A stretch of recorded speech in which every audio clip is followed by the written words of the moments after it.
Welcome to Intersectionality in the American South, where educators, students, activists, and community members come together to unpack current realities for Black, Indigenous, and people of color.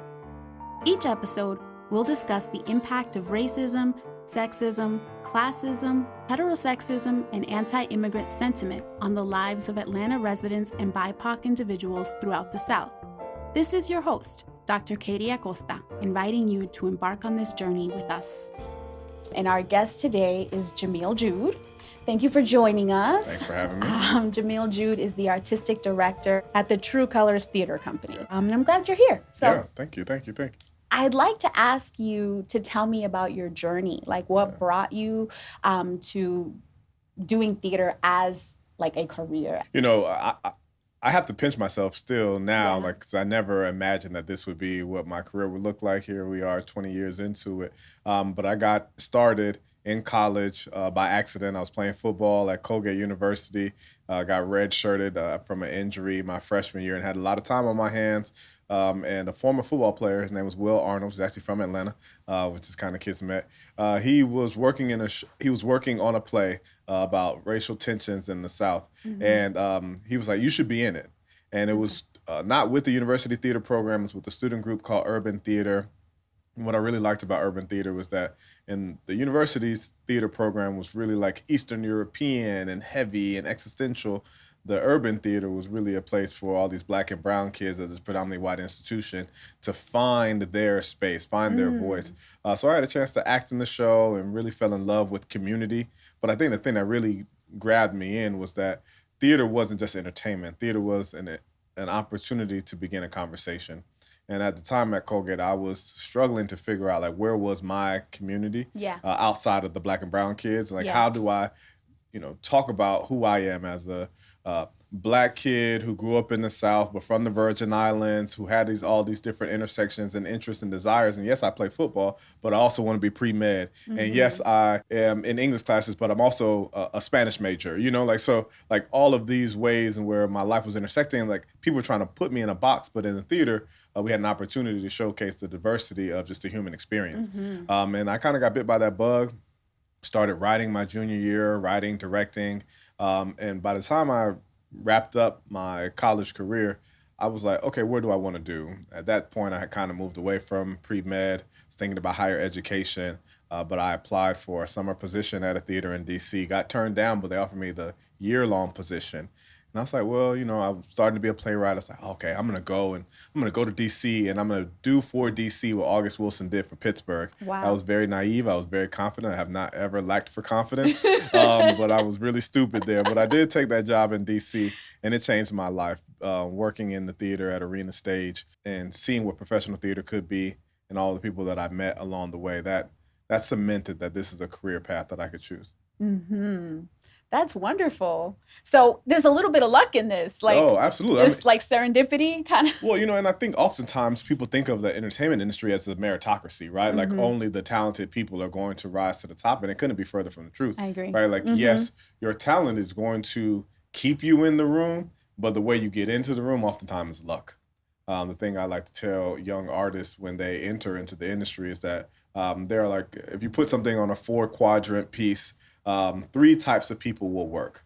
You have untalented buttholes, talented buttholes, untalented good people, and talented good people. If you're talented and you're a good person, you're always going to work. The only time that you can be a butthole is if you're really talented. But so just being good to people is what's going to keep you at a job, 50% of the time, especially when a talent in our industry is so subjective. I hear you. Okay. I'm intrigued a little bit by your story of how you got to where you are with your work, because a lot of it seems to be you looking for community and theater becoming that space. And also I'm interested in, you mentioning that you were part of a student-led and run theater group. You were at a PWI, and this was part of, what you all had to support one another in this space.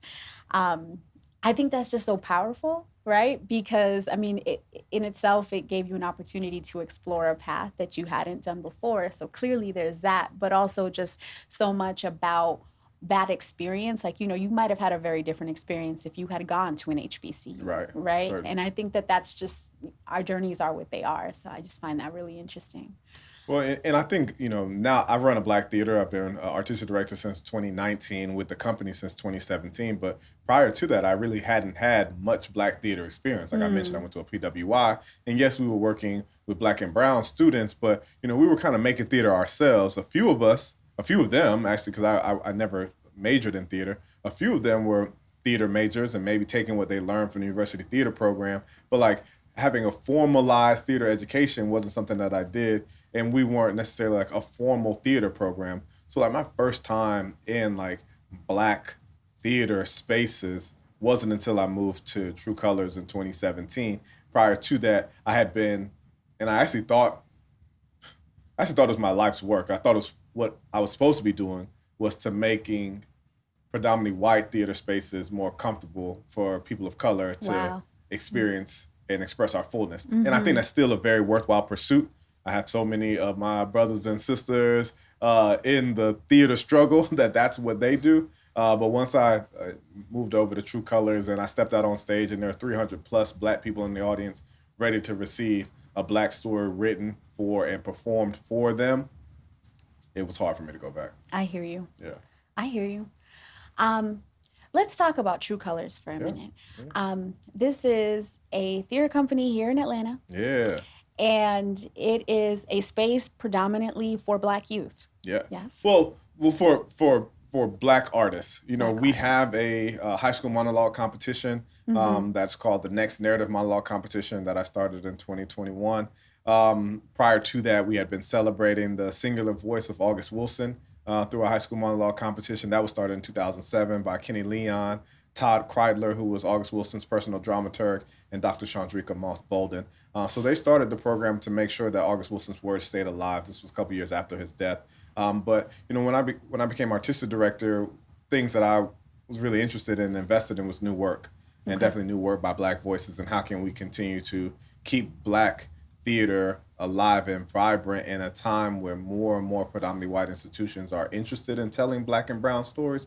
What is bringing people back home to the Sure. institutions that they got started in? So the Next Narrative Monologue Competition, where we focus on 50 contemporary Black playwrights, kind of was birthed out of that. But True Colors is a home to all artists. I would say the majority of our work are for adult audiences and adult performers. But the Next Narrative Monologue Competition is our way of inspiring the next generation of storytellers, or even just theater inspired citizens. Citizens. Yeah. Okay.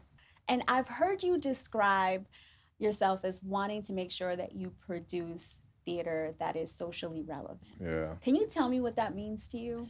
Well, I think, today we just have too many options, right? Like on our phones, we can pull up Netflix, HBO Go, Hulu, whatever it is, YouTube Shorts. Like we have too many options that are available at our fingertips. But what is forcing people to show up in the same place at the same time to receive the same story and to do it and all have that same collective breath?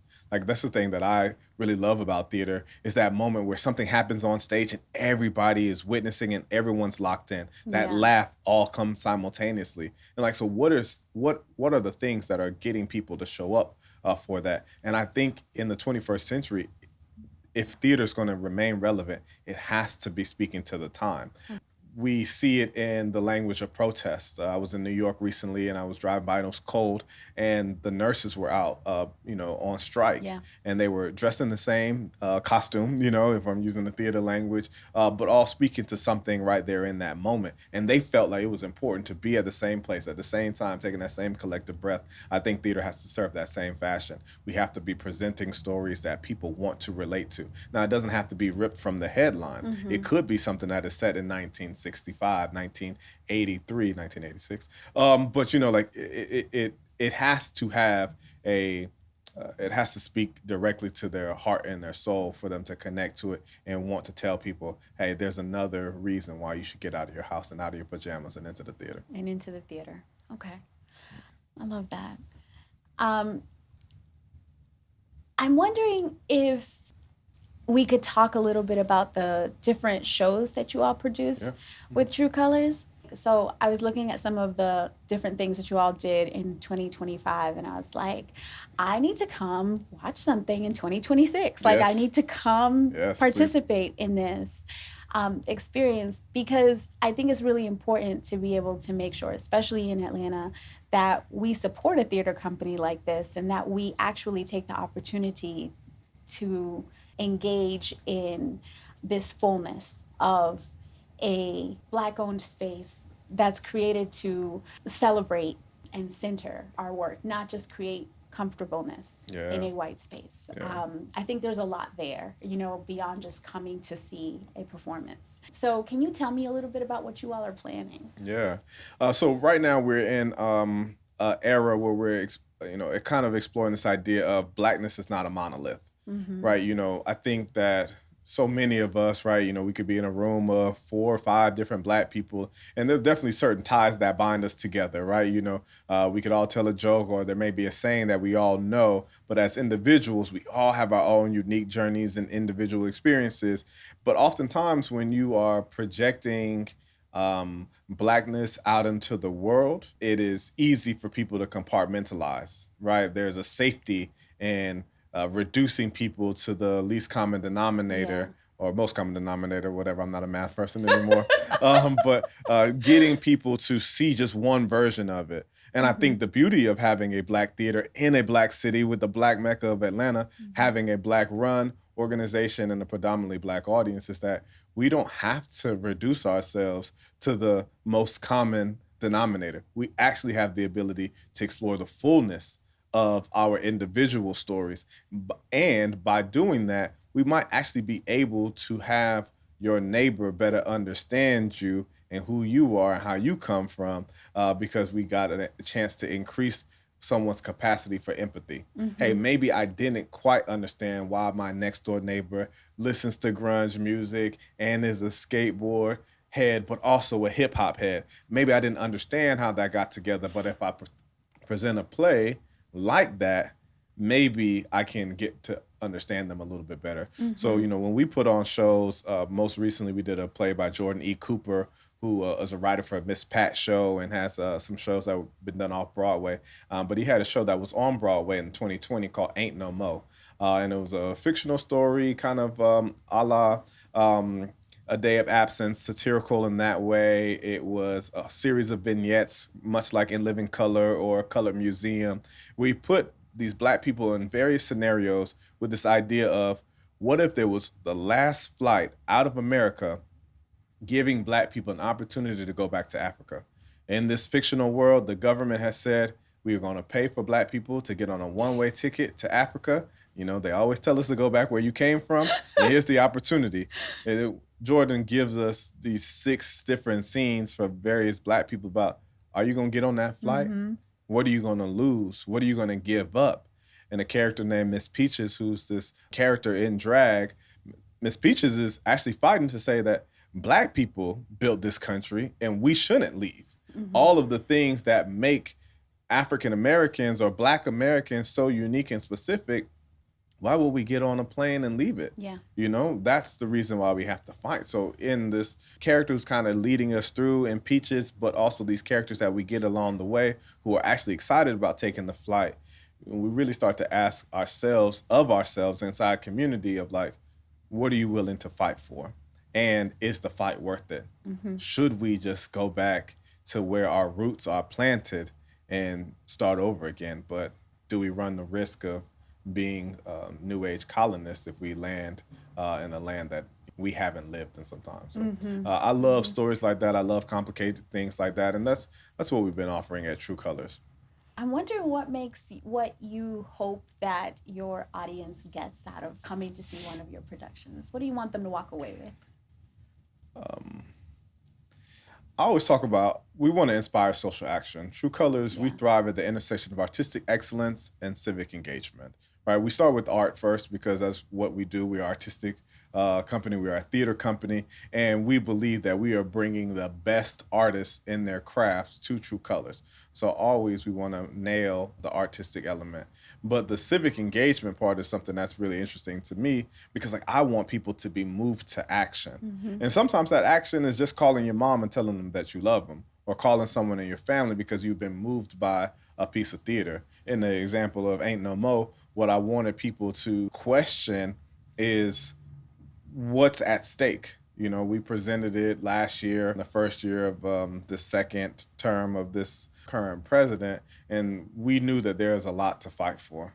And being reminded of what's at stake, you know, Black people are the reason why the United States in this experiment has been as quote unquote as successful as it has been. And if it is to endure for another 250 years, Black people are going to be the ones that save it again.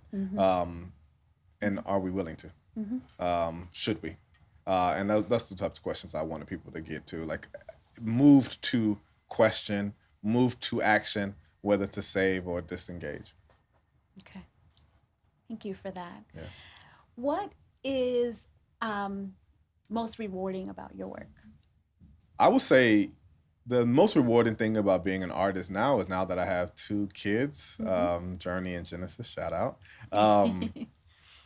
them seeing what I do and thinking that it's cool. That's the most rewarding element of it now, that my kids get to see daddy being a director, daddy talking to artists, daddy going on a flight to put up a show. I went to California last June to do a show, and they got to fly out there with me and see all the work that I was doing, so that my random red shirt freshman experience turned into something that my kids can look and be proud of is the most rewarding part of it, because who knows what that may inspire in them about the value of the journey of life. That even though you may have a specific plan for your life, the twists and turns can still land you in some place that is ultimately very rewarding, that you could be successful in doing it, and you may touch and impact some people in positive ways. Yeah. I can see why that would matter so much to you. It made me think of a parallel story. So when I wrote my first book, I'm an academic. So when I wrote my first book, I dedicated it to my son. And I brought it home, and I don't know, I think maybe my son was maybe 11 when my first book was published. And I was like, look, sweetheart, your name is in my book. He was entirely nonplussed. He could have entirely nonplussed by the experience. He was like, okay. And I'm like, don't you care? Like, isn't this cool? You know, he didn't really care. But I will say, you know, if I'm going to throw him under the bus, I also need to redeem him. Just a few years later, when he was in high school, I got this big award, and he came with me for the reception. And at the end, he was like, Mom, you're kind of a big deal. Yeah. And that was my moment where I, you know, like what you're describing, where like, oh, he's getting it, you know? So yeah, I guess that's important too. I think had I not done a kids play, my kids are, my oldest turns 8 in 2 weeks, and the youngest one is turning 4 pretty soon. But I think that because they got a chance to see me work on kids plays, then they got to see it, and they're still, you know, young and impressionable. I'm still their favorite person, but I do understand there will be a day when I'm no longer their favorite person. I'm preparing for it mentally, but I'm sure I'll still need some therapy. So I might hit you back up and be like, okay, tell me again about that story about your son being nonplussed, because I'm having a lot of nonplusness in my household right now. Yeah, they come back around. They come back around. Good. Yeah. That's good to know. My kid is now 25, the oldest, and he definitely he loves his mom, and definitely like makes it clear, you know, that he thinks that, you know, what I do is cool. So, and I appreciate that, because you know that we give up so much for the work. There's a lot of sacrifices in it. So it's helpful to know when, you know, people are actually seeing it and appreciating it. the more people we care the most about. You know, and I think that's often something that's not talked about enough. I mean, actually, I spent some time before becoming a father speaking to a lot of artists about the sacrifice of it. You know, because I've read about it, right? Like, I remember reading, and the first time, like, I read In Search of Our Mother's Gardens and falling in love with Alice Walker and all of the things that she was saying and how she would take these sabbaticals from parenting to go and write. And then years later, I ended up finding her daughter Rebecca's writing about how that experience was and stuff like that. So, you know, I would get these snippets from just reading about artists or seeing TV, you know, the children of artists. And I've always felt like that was something that we didn't explore enough. You know, it was either put in the tabloids, right? If the kids were famous enough or the parents were famous enough, or you would hear the disaster stories, but we never really heard from the career artists, you know, the people who are working in regional theater, the people who, you know, may not ever receive some type of notoriety and acclaim that people are going to put them in the tabloids, but, you know, your local artistic director and how hard it might be for them or what they have to sacrifice in order to have kids. And I've been able to surround myself now with such a community of theater makers and entertainment professionals who have kids, and we get to share the stories because we do have to leave a lot on the line. There's a beautiful musical called Passing Strange, one of my favorite musicals ever. And this young artist goes on a search to find themselves, takes them across the country, and in the course of that, they lose their mom. And the ending of the piece, the youth sings a song to his mom asking it was all right. Was it all right that I pursued this artistry and that I lost you in that path? And I think oftentimes I find myself asking, is it all right? You know, is what I'm doing okay? Is it all right that I'm doing this thing, you know, and knowing what I may miss, or also, you know, in the inverse of that, like, might I miss a career opportunity because it's PTA night at the skating rink? Sure. And my daughter really, really wants to go skate. So I'm glad just to be able to chat for a little bit about some of those sacrifices. Truly. And yes, the PTA skating nights. Let me tell you about how many times I am at the skating rink over these things. It's real. But yes, absolutely. There's a cost to it. And yeah. I'm curious about community. You mentioned it and how important it is. Sometimes when I think about the costs of the work, I think that like community is the answer. And I'm wondering, like, you know, what community means to you. Yeah.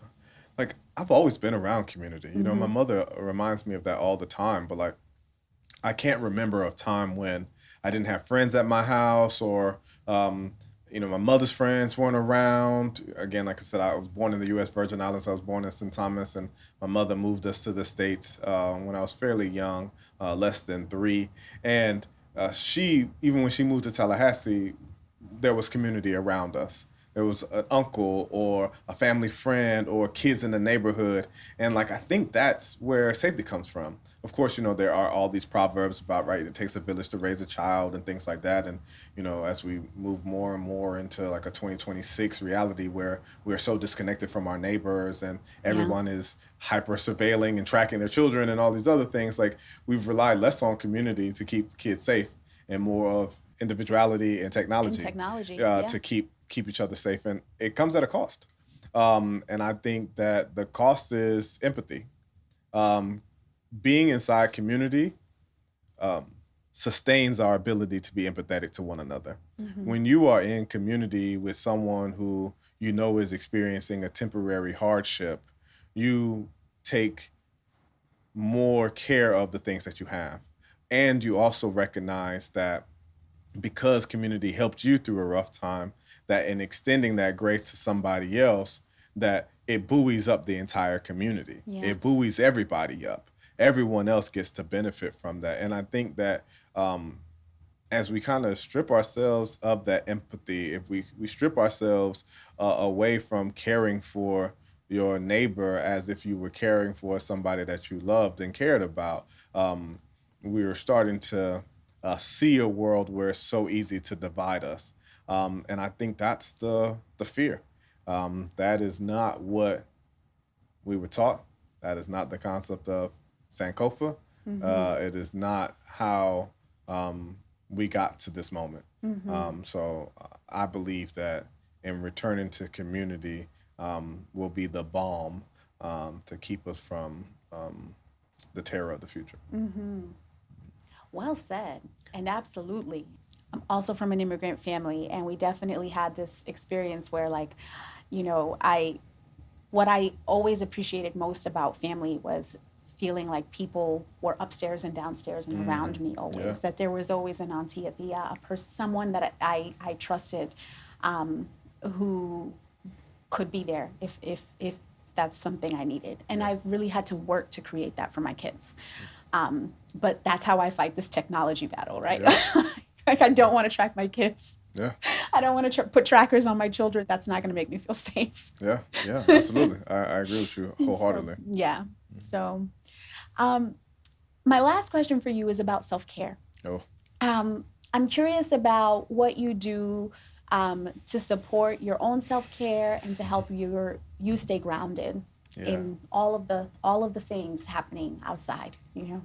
Yeah. It's a PG-13 podcast, so I'll just remember that. But running has become a big thing for me. I think it's a way for me to stay connected to the athlete in me.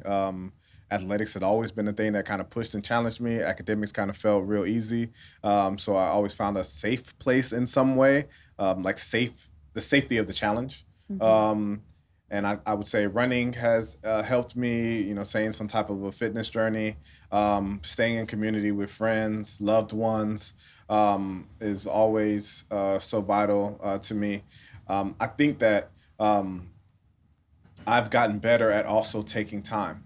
I had always been someone who needed to, I'm a Virgo, structure my day where every single minute is accounted for. But as I've gotten older, or I've just made more space for break and time, giving myself space just to be, without having to be on or be responsible for someone, but just to be, has also been a way that I've been able to take care of myself. There's power in that stillness, taking that time. So I appreciate that. Yeah, and getting to know myself better too, and I'm a much better version of myself today because I learned to embrace myself in the stillness. Excellent. Well, we will leave it there. Thank you so much for joining us. Thank you. This is great, Katie. I appreciate that. I have as well. It's been great to get to talk with you. Yeah. Thank you. Thank you for joining us for this episode of Intersectionality in the American South. Follow us on Twitter or Instagram at IntersectSouth. For additional resources, visit our website at sites.gsu.edu/intersectsouth/. Please use the Contact Us feature to leave us a comment. Let us know what topics you want to hear us cover on the show. And don't forget to subscribe to catch every new episode. Leave us a review to help us get the word out to others. See you next month.